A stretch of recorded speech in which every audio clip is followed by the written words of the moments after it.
సత్యదేవుని సేవ, నిజ దేవదేవుని సేవ, ఆత్మదేవుని సేవ, ఆదిదేవుని సేవ. True God, true God, true God's ministry. True God, true God, true God's ministry. True God, true God, true God's ministry. True God, true God, true God's ministry. True God, true God, true God's ministry.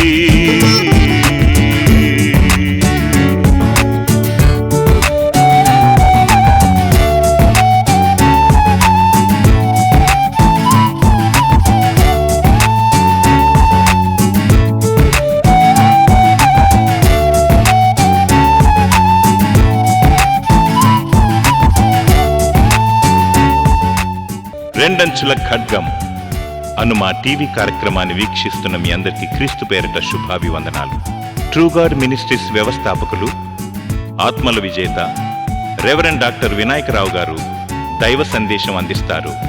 మీ cell phone సైలెంట్లో పెట్టి దేవుని వాక్యాన్ని వినండి. Praise the lord. తిరిగి మరొకసారి ఈ వారము దేవుడు మీ ముందు నిలబెట్టినందుకు దేవునికి స్తోత్రములు అర్పిస్తున్నాను. ఈరోజు మనము దావీదు కీర్తన 32లో దావీదు మహారాజు 3 సంగతుల విషయమై తాను పొందుకున్న విషయాలను పొందుపరిచినట్టు మనం చూస్తున్నాము. తన యొక్క పాపంను విడిచి యెహోవాను ఆశ్రయించినప్పుడు అతడు ఏ విధంగా రక్షింపబడ్డాడు, ఏమి పొందుకున్నాడు అనేది మనం చూస్తున్నాము. మొదటి వచనం చూసినట్టయితే, తన అతిక్రమములకు పరిహారము నొందినవాడు, తన పాపమునకు ప్రాయచిత్తము నొందినవాడు ధన్యుడు. అతిక్రమములు అనగానే చెయ్యరాని పనులు 3 అక్కడ కనపరుస్తున్నాడు దావీదు మహారాజు. మొదటిది ఏంటంటే ఆజ్ఞను అతిక్రమించుట పాపము, మొదటి పాపము. ఆదాము కూడా అదే చేశాడు. కాబట్టి ఆజ్ఞను అతిక్రమించుట, దేవుని మార్గమును విడిచుట, దేవుని మార్గమును విడిచి వేరే మార్గంలో వెళ్ళిన వారు అది రెండవ పాపంగా మనం చూస్తున్నాము. పాపపు క్రియలు చేయటం వలన, అంటే శిక్షకు తగిన దోషములు చేయటం వలన నీవు పాప పరిహారము పొందాలి. ప్రియ బిడ్డ, ఆ యొక్క అతిక్రమములకు పరిహారము నొందినవాడు, వీటిని విడిచిపెట్టినవాడు, దేవుని యందు నడిచినవాడు, వాడు ధన్యుడు. కనుక తన పాపములకు ప్రాయచిత్తము నొందినవాడు ధన్యుడు.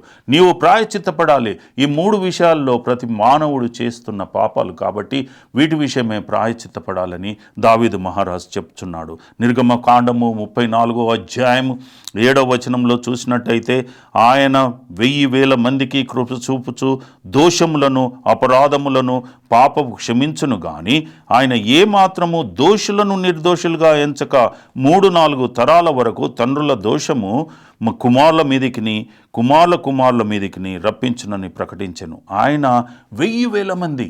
యెహోవా దేవుడు చేసే పని, గొప్ప పని ఏంటంటే కనికరం చూపిస్తాడు. ఎవరైతే పరిహారం నొంది ఆయన శరణు జొచ్చుతారో, ప్రాయచిత్తపడతారో, ఆయనను దేవుని యందు నమ్మిక ఉంచుతారో వారి పాపములను కనికరముతో కృపచూపుచు దోషములను అపరాధములను పాపములను క్షమించును గాని ఆయన ఏమాత్రము దోషులను నిర్దోషులుగా, దోషము నువ్వు ఏమి చేయకుండా నీవు నిర్దోషిగా కావాలంటే అది కాని పని అండి. కాబట్టి నీవు ఆయనను ఆశ్రయించాలి. ఆయన యందు నీవు చేసిన వాటికి ప్రాయచిత్తపడాలి. అప్పుడే తరతరం, లేకుంటే తరతరాల వరకు నీ యొక్క దోషములు వారి మీద, నీ కుమారుల మీద ఉంటున్నదని మరి ఇక్కడ వాక్యం మనకు చెప్పుచున్నది. నువ్వు ఒకవేళ ప్రాయచిత్తపడ్డట్టయితే ఆయన 3 విధాలుగా నిన్ను రక్షిస్తాడు. మొదటిగా ఏం చేస్తాడంటే నీ పాపములను క్షమిస్తాడు. ప్రియ బిడ్డ, నీ పాపములను విముక్తి కలిగిస్తాడు. మరి వాటిని కప్పివేస్తాడు. ఇక ఎన్నడూ అతడు జ్ఞాపకము చేసుకున్నాడు. వాటిని కప్పివేసి నీవు నిర్దోషిగా, నీతిమంతునిగా తీరుస్తాడు. నీవు తీర్పులోనికి నిలబడ్డప్పుడు అవి లెక్కలోనికి రావు. నీ తప్పులను లెక్కలోనికి తీసుకొనని మరి యెహోవా నీకు వాగ్దానం చేస్తున్నాడు. మరి రోమీలోకి రాసిన పత్రిక 4వ అధ్యాయము 6 నుంచి 8వ వచనం చూసినట్టయితే, ఆ ప్రకారమే క్రియ లేకుండా దేవుడు ఎవరిని నీతిమంతుడుగా ఎంచునో ఆ మనుషుడు ధన్యుడని దావీదు మహారాజు కూడా చెప్పుచున్నాడు. క్రియ లేకుండా నీతిమంతుడు ఏ విధంగా అవుతాడండి? మనం చూడగలము బైబిల్లో. మరి యేసు ప్రభును సిలువ వేసినప్పుడు ఒక దొంగ, అతనికి ఏ క్రియ లేదు, పాపి, అతడు దొంగ కాబట్టి ఎంతో ఘోర పాపి, అయినా కానీ అతడు ఏ క్రియ లేకుండా కాలి ఆయనను నమ్మినందుకు, అతడు ఒప్పుకున్నందుకు, పశ్చాత్తాపడ్డందుకు పరిహారం చెల్లించకుండానే అతడు మరి నీతిమంతుడుగా తీర్చబడ్డాడు. ఎలా అనగా తన అతిక్రమములకు పరిహారము నొందినవాడు నేనైతే పాపిని అని అతడు ఒప్పుకున్నాడు. నేను తప్పులు చేశాను, ఈ శిక్షను అనుభవించనీకి నేను ఎంతో తగినవాణ్ణి, కానీ నీవు దేవుని కుమారుడవు, ఏ శిక్ష నీవు తగినవాడవు కాదు, నేరం చేయని వాడవు, నీకు ఈ శిక్ష తగదు అని అతడు చెప్పినట్టు చూస్తున్నాము. తన పాపములకు ప్రాయచిత్తం నొందినవాడు ధన్యుడు. తన పాపముల గురించి ప్రాయచిత్తం నొందాడు గనుక అతడు ఎంతో ప్రాధేయపడుతున్నాడు యేసు ప్రభువుని చూసి. అయ్యో ప్రభువా, నీ రాజ్యములోనికి వచ్చినప్పుడు నీవు నన్ను జ్ఞాపకం చేసుకోవని అతడు ప్రాధేయపడుతున్నట్టు మనం చూస్తున్నాము. అటువంటిది అందుకే ప్రభువు చేత నిర్దోషి అని ఎంచబడ్డవాడు ధన్యుడు. నీవు విశ్వసించినట్టయితే కూడా నీవు రక్షింపబడతావని ఇక్కడ వాక్యం చెప్తుంది. దావీదు మహారాజు చెప్తున్నాడు, నీవు పరిహారము చెందాలి, మరి ప్రాయచిత్తపడాలి అని అన్నట్టు ఇక్కడ మనకు చెప్తున్నాడు. మన యొక్క పాపములు హృదయపూర్వకంగా నువ్వు ఒప్పుకున్నట్టయితే నీవు నిర్దోషిగా నిరూపించబడతావు, నువ్వు కనికరం పొందుతావు.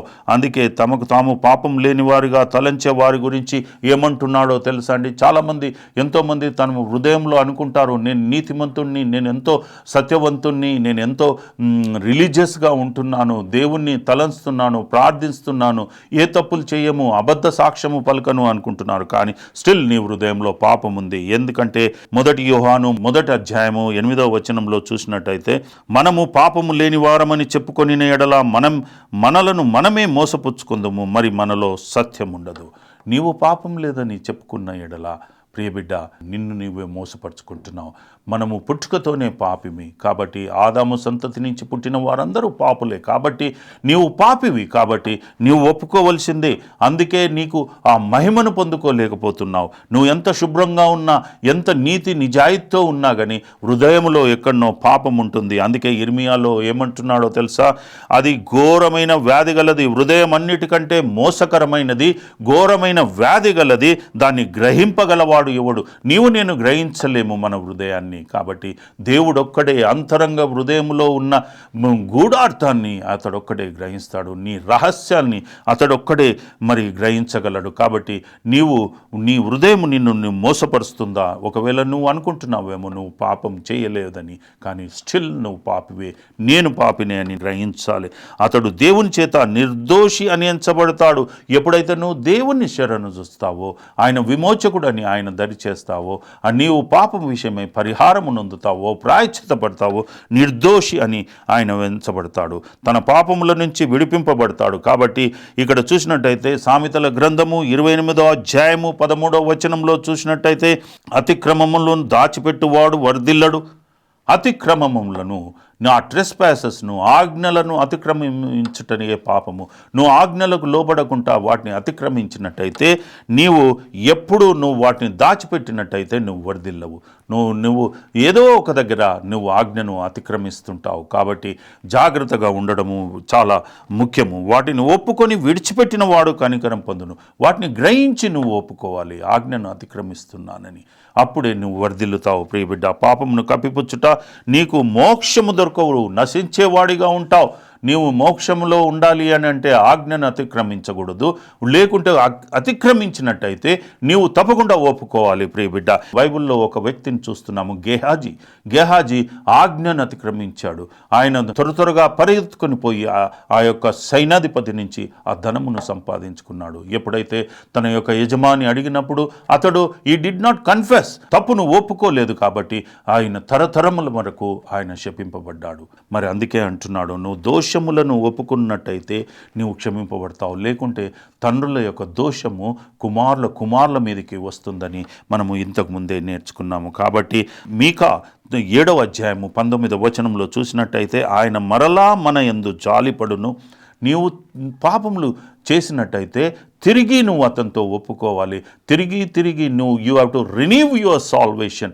ఆ యొక్క రక్షణను నీవు పొందుకోవాలంటే మన దోషములను అణిచివేయును, వారి పాపములన్నిటినీ సముద్రపు అగాధములో నీవు పడవేతువు. నీవు మరలా ఆయన నీ యందు జాలి పడాలంటే నీవు మోకరించి యెహోవా యందును నీవు నీ పాపములను అతిక్రమములను ఒప్పుకోవాలి. అప్పుడు ఆయన జాలి పడతాడు.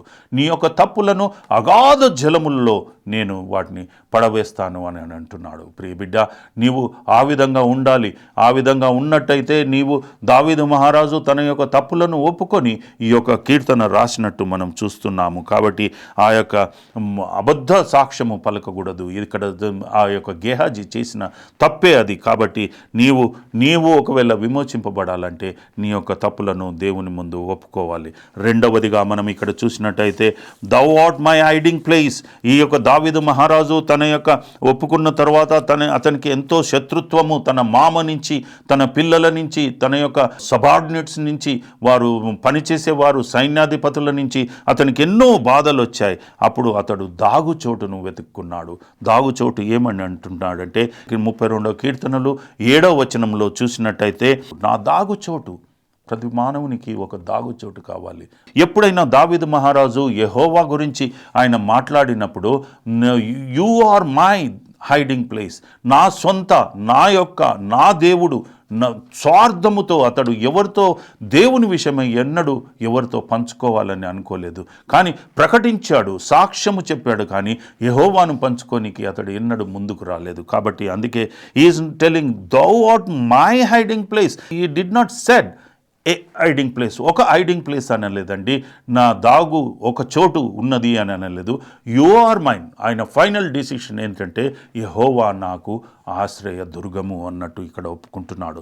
దీన్ని బట్టి దావీదు ఎల్లప్పుడూ దేవుణ్ణి సంబోధించినప్పుడు తన సొంతగా ఆయన సంబోధించాడు, యెహోవాను ఆశ్రయించాడు.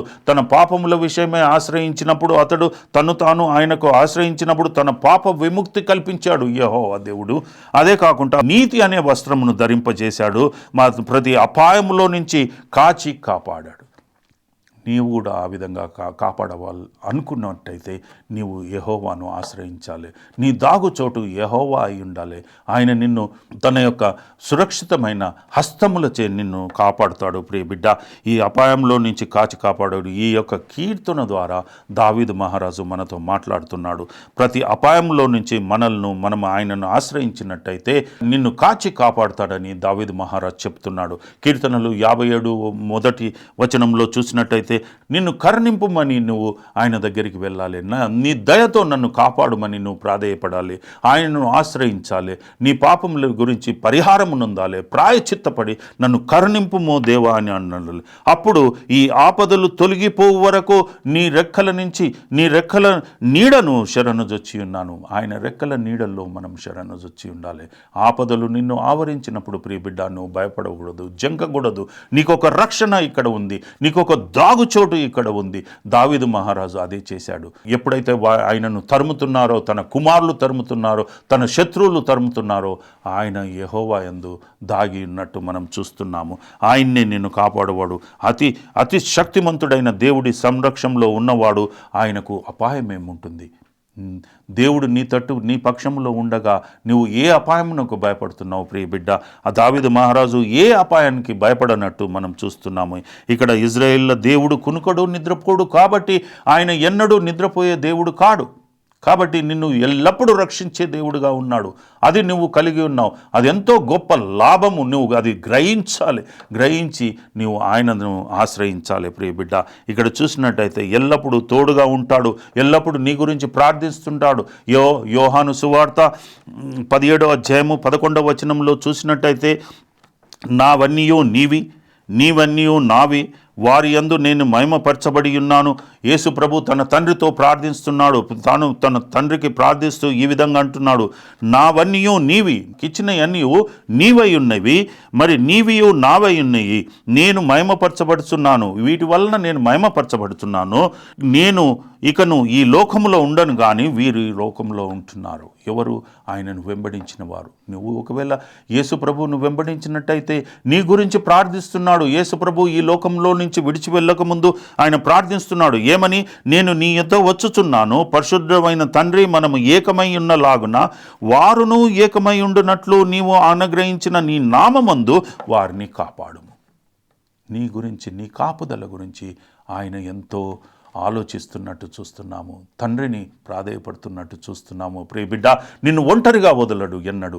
యెహోవా దేవుడు కూడా నిన్ను ఒంటరిగా, దావీదు మహారాజును ఎన్నడూ ఒంటరిగా వదలలేదు. ఆయన యొక్క కుమారుడు కూడా ఆయనతో ఏకమై ఉండులాగున, మరి ఏ విధంగా ఆయన తండ్రితో ఏకమై ఉన్నాడో మనము ఆయనతో, కుమారునితో ఏకమై ఉండులాగున నీవు నాకు అనుగ్రహించిన నీ నామము అందు వారిని కాచి కాపాడము, వారిని ఒంటరి వారిగా చేయకము, వారు తొట్టిల్లుతారు. ఎందుకు ఈ విధంగా ప్రార్థించాడంటే, దేవుడు విశ్వాసులను కాపాడవలసిన కారణం ఏంటంటే, ఈ లోకములో విశ్వాసులు ఎదుర్కొనే ఆపదలు అనేకము, అపాయాలు అనేకము, విషమ పరీక్షలు అనేకము, దుష్ప్రేరేపణలు అనేకము. కాబట్టి మరి ఈ యొక్క అటువంటి వారిచే నీవు మోసపుచ్చబడతావు. కాబట్టి నిన్ను కాపాడమని అంటున్నాడు.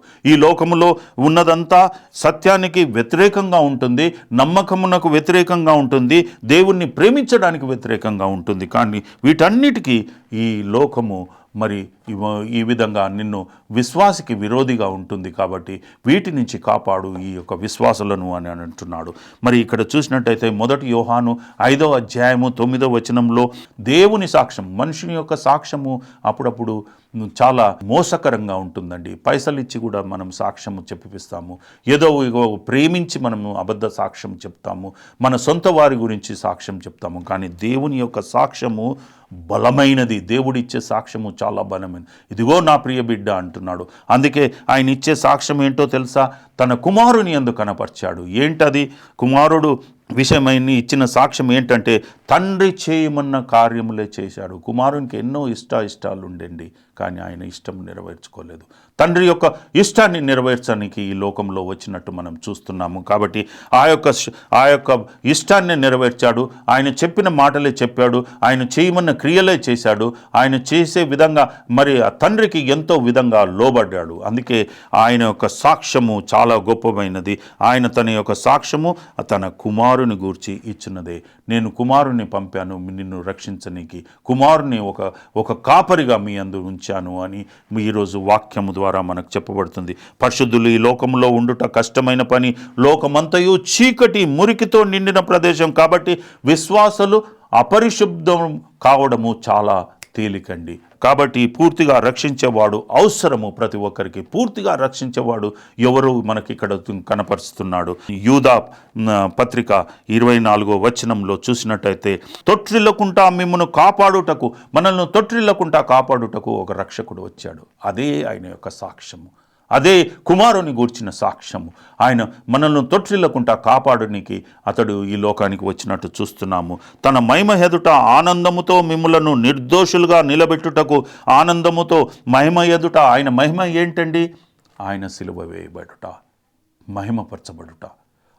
ఆ విధంగా చేసి ఆ ఆనందముతో అతడు ఆ సిలువని ఎక్కినట్టు మనం చూస్తున్నాము.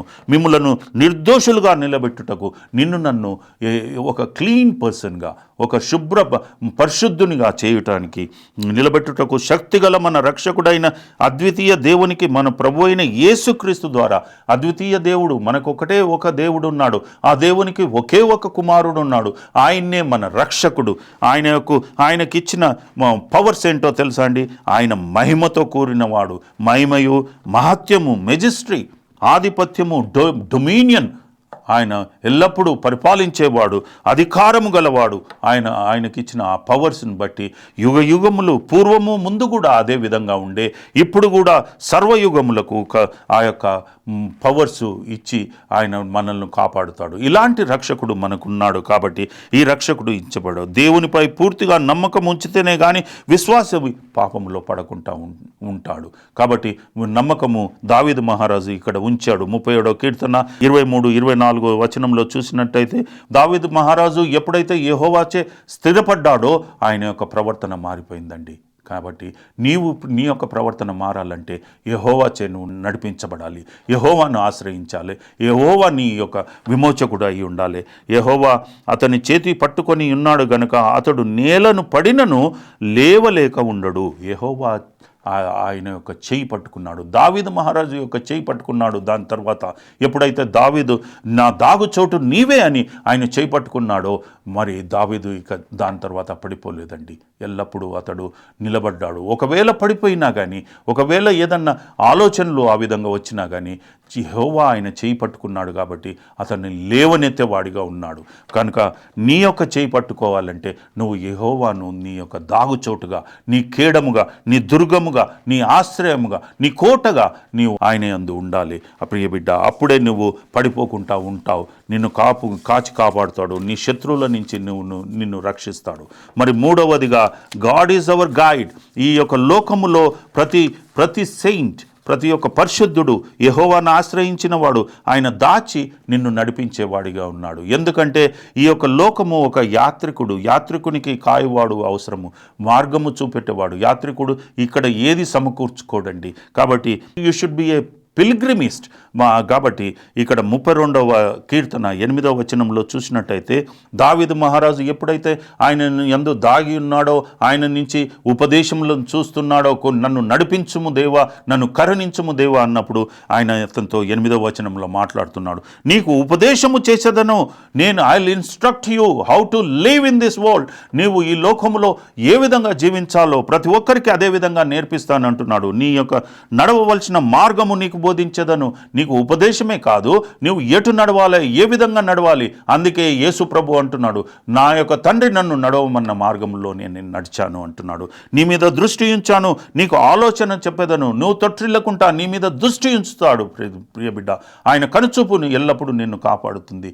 ఆయన కనురెప్ప, ఆయన కునుకడు నిద్రపోడు కాబట్టి కనురెప్ప కొట్టుకుంటా నిన్ను కాపాడుతూ నిన్ను నడిపించేవాడు. ప్రతి మానవుడు యాత్రికుడుగా ఉండాలి. తనను నడిపించేవాడు దేవుడై ఉండాలి. నీ యొక్క నడత నీవు నడవకూడదు, నీ ఆలోచనల ప్రకారంగా నువ్వు నడవకూడదు. అప్పుడే విశ్వాసి రక్షణ కలిగి దేవుని మార్గంలో ఉంటాడు. అప్పుడే విశ్వాసి రక్షణ కలిగి దేవుని మార్గంలో ఉంటావు. ఎల్లప్పుడూ ఆయన యొక్క వాక్యము, ఉపదేశములు వింటూ ఉండాలి, చదువుతూ ఉండాలి, వినయ విధతలు చూపుతూ ఉండాలి, లోబడాలి. మన యొక్క సొంత శక్తిపై మనం ఆధారపడకూడదు. ఇర్మియా గ్రంథంలో మనం చూసినట్టయితే ఈ సొంత శక్తిపై ఆధారపడ్డవారు కంచరగాడిదకు, గుర్రాలకు పోలి ఉన్నారు. కంచరగాడిద అది తన శక్తి మీద ఆధారపడి ఉండదు. దానికి ఎంత బరువు వేసినా కానీ, దాని శక్తిని మించిన బరువు వేసినా కానీ అది గుంజి తీసుకుపోనికి ప్రయత్నిస్తుంది. కాబట్టి అది యూజ్లెస్. మరి అదే గుర్రము తన యొక్క శక్తి మీద ఆధారపడి ఉంటుంది. నేను అన్నిటికంటే చాలా శక్తివంతురాన్ని, ఎక్కువ వేగంగా వెళ్ళగలను, రౌద్రంగా వెళ్ళగలను. దాని యుద్ధాల్లో వాడతారు. యుద్ధంలో వెళ్ళిన గుర్రము కానీ, సైనికుడు కానీ ఒకసారి రక్షింపబడతాడేమో, ఒకసారి జయించి వాపసు వస్తాడేమో, తిరిగి వస్తాడేమో, తిరిగి మరొకసారి పోయినప్పుడు అతడు చావవలసిందే. అదేవిధంగా గుర్రం కూడా. కనుక నీ సొంత శక్తిపై నువ్వు నడవకూడదు ప్రియ బిడ్డ. దేవుని యొక్క శక్తిపై, ఆయన ఉపదేశములపై నువ్వు ఆధారపడి ఉండాలి. ఎందుకంటే దేవుడు మనకు ప్రతిసారి మనం పలుమారు చెప్పే ఉపదేశాలు 3 ఉన్నాయండి. నీకు ఉపదేశించువాడను నేనే అంటున్నాడు. I'm the instructor of yours. అంతేకాకుండా నేను నీకు నేర్పించువాడను, I'm the teacher of yours. నేను నీకు నేర్పిస్తాను. అంతేకాకుండా నిన్ను కాపాడేవాడిని, I'm the God of yours. నేను నిన్ను నడిపించేవాడిగా ఉన్నాను అని అంటున్నాడు. కనుక ఈ యొక్క 3 ప్రాపర్టీస్ మనం కలిగి ఉండాలి. నిన్ను అప్పుడే నీకు ఇక్కడ మనల్ని రక్షణలోనికి నడిపించేవాడు ఆయన్నే. మరి మనల్ని జీవితంలో నడిపించేవాడు ఆయన్నే, మనల్ని కాచి కాపాడువాడు ఆయన్నే. 2 సమూయేలు 22వ అధ్యాయము 31-33లో చూసినట్టయితే ఆయన యొక్క వాక్యము నీకు ఉపదేశిస్తుంది, నిర్మలమిస్తుంది, శాంతి సమాధానాలు ఇస్తుంది. అంతేకాకుండా ఆయన శరణు వచ్చినట్టయితే ఆయన నీకు కేడముగా ఉంటాడు. కేడము అంటే ముందు లైన్లో ఉండి నిన్ను కాపాడుతాడు, నడిపించేవాడిగా ఉంటాడు. ఎప్పుడైనా కానీ ఏ ఆపద వచ్చినా కానీ తను ఎదుర్కొంటాడు, కానీ నిన్ను కాపాడుతూ తీసుకొని వెళ్తాడు. యెహోవా తప్ప దేవుడేడి అంటున్నాడు. అటువంటి దేవుడే మనకున్నాడు. ఆ దేవుడు తప్ప మనకు వేరే దేవుడే లేడు. ఆ కేడము తప్ప వేరే కేడమే లేదు.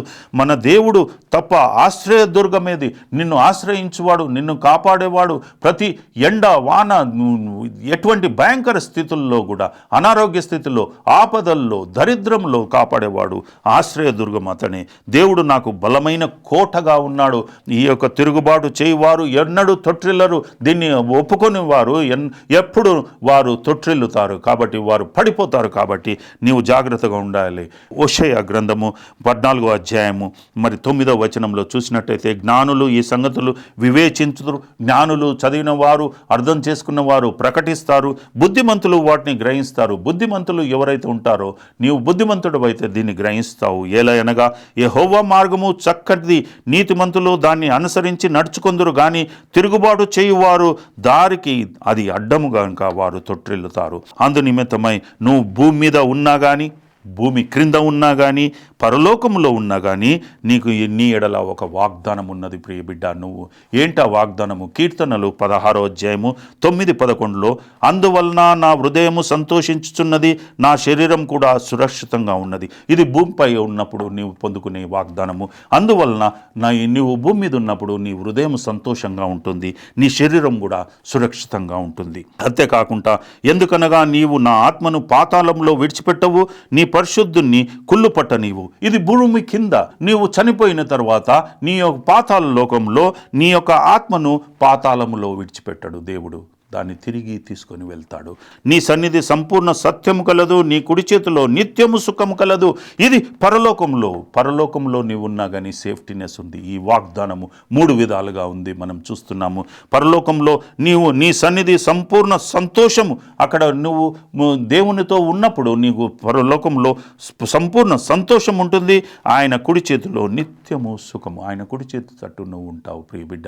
ఈ విధంగా దావీదు మహారాజు తన యొక్క పాపములను ఒప్పుకున్న తర్వాత అతడు చేసిన యొక్క గొప్ప వాగ్దానము ఏంటంటే, నేను ఇక్కడ ఉన్నప్పుడు ఆయన నాకు విమోచకుడుగా ఉన్నాడు కనుక మొదటగా నేను విమోచింపబడాలని, నా పాపంలో నుంచి తప్పించుకోవాలని నేను ఆయనను ఆశ్రయించాను.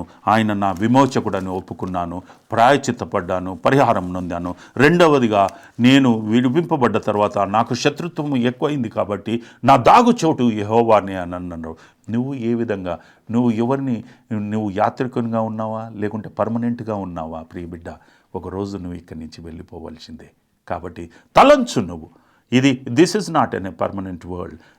నువ్వు వచ్చిన ఎక్కడి నుంచి బ్యాక్ టు పెవిలియన్, ఎక్కడ ఏ సృష్టిలో ఏదైనా పుట్టిన దగ్గర నుంచి తిరిగి అది తన యొక్క సొంత ప్లేస్లోనికి వెళ్ళాలి. కాబట్టి ఆలోచించు. God bless you. ప్రార్థించుకుందాం. స్తోత్రములు, హల్లెలూయా. తండ్రి యేసయ్యా, నీ పాదములకు వందనాలు. అన్ని విధాలా కాపాడినావు నాయన. దావీదు మహారాజు ఆయన పొందుకున్న లాభాలు, ఆయన పొందుకున్న విమోచన మాతో పంచుకున్నాడు. ఈరోజు అది గ్రహించి మేము జీవించేలాగున, ప్రతి ఒక్కరిని మలుచుకొనమని గ్రహించేలాగున మంచి బుద్ధిని, అనుకువ జాగ్రత్త వారికి దయచేయమని వేడుకుంటున్నాను. మన నాయన వారికి ఉన్న వీక్నెసెస్, బలహీనతల్లో మన నాయన మొదటి బలహీనత అనారోగ్య స్థితి. కాబట్టి ప్రతి ఒక్కరిని మెరుగుపరచుము. ప్రతి క్యాన్సర్ నుంచి, ప్రతి ఎయిడ్స్ నుంచి, ప్రతి బీపీ నుంచి, ప్రతి షుగర్ నుంచి, ప్రతి యాథరైట్ నుంచి, ప్రతి గడ్డల నుంచి, ప్రతి మచ్చల నుంచి ఎలాంటి అశాంతి ఉన్నదో నాయన, కేడముగా ఉండి భయముతో గుబులతో ఉన్న ప్రతి ఒక్కరిని కాపాడమని వేడుకుంటున్నాను. అన్ని విధాలా వారికి రక్షణ కల్పించమని, నీవే రక్షకుడమని, నీవే కేడమని, నీవే దుర్గమని గ్రహించే భాగ్యము ప్రతి ఒక్కరికి దయచేయమని యేసు పరిశుద్ధ నామమున వేడుకుంటున్నాను తండ్రి. ఆమేన్.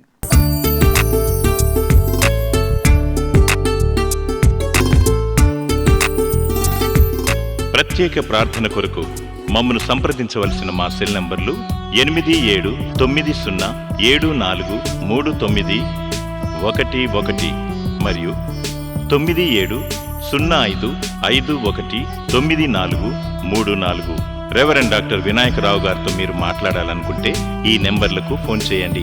9860064665 మరియు 04027125345.